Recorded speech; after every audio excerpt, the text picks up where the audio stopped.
Hi, this is James, and thanks for joining me on this video today. For this video, I'll be sharing with you 3 useful spike features that you may not know about that can be really useful depending upon your application of spike. And the first one I'm going to show to you is when you are doing field data collection and you're doing a spike photo measurement. You may notice in the upper right-hand corner is that little black reticle that's up there, just underneath the battery charge. And if you touch that, it'll give you the location. It'll tell you whether the location is valid, give you your latitude and longitude, and also give you your horizontal accuracy. So I'm buried inside of a conference room here, inside of a building, and so you can see that this horizontal accuracy is really not all that good. But why is this useful? If you're interested in capturing your GPS location and that is important to you, it'll tell you how good or how bad that GPS signal might be.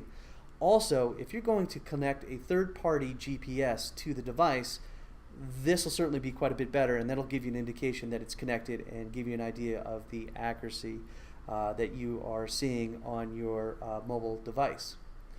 The second one that I'd like to share with you is something that's really helpful when doing measurements, especially polygonal measurements.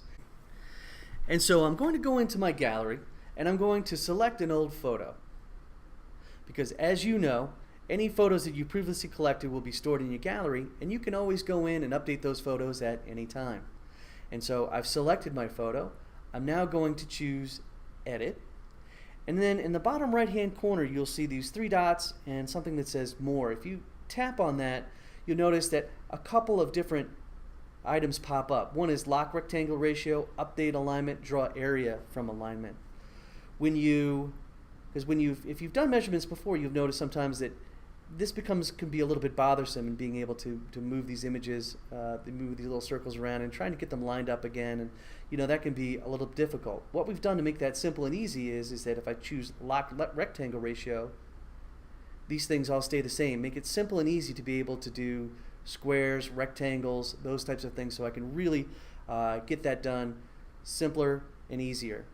And then when I'm done, of course, I just go ahead and hit save, and then that goes into the the storage of the measurements of the new photo. The other thing is that if you've seen other demos, or if you saw the measurement that I was just doing there, you'll notice that there's this grid, and you may be saying to yourself, how in the world do I get that grid on screen? Well, let me share with you how to do that. If you go into Settings, there is, under Configuration, in between Laser Indicator and Save to Photos, is Draw Alignment Grid. So this is probably off for you. If you go ahead and you turn that on, when you go and then you do photo measurements, like I'm doing here, I go ahead and I hit to take my photo, and then you'll see it there, and so I just go ahead and I just do my alignment real quick, and then now I have that grid up to help me to be able to line things up. So say for example you want to line something up here kind of in the middle. It gives you a nice simple grid to be able to work with, to be able to do that. It also helps to be able to line that up sometimes when you have a corner of a building that might be obscured by a bush. So that helps you to be able to line the tops and the bottoms so that you can get a nice accurate estimate there. So those are my 3 useful spike features to share with you today, and I hope you tune in for more later, and happy spiking.